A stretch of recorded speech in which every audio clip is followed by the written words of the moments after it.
যার নাম হলো মানি হাইস্ট।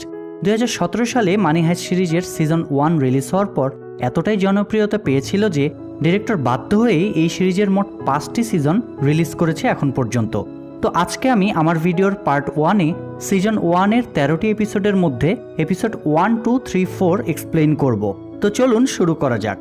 এপিসোড 1-এর শুরুতে একজন মেয়েকে দেখানো হয় যে তার বয়ফ্রেন্ডের সাথে মিলে 15টারও বেশি চুরি করেছিল।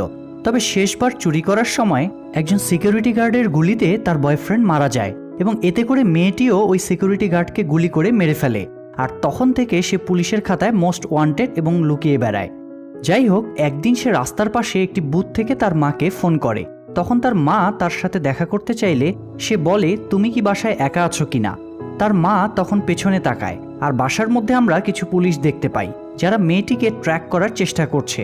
তার মা এরপরও বলে, আমি একা, এবং তারা একটি জায়গা নির্ধারণ করে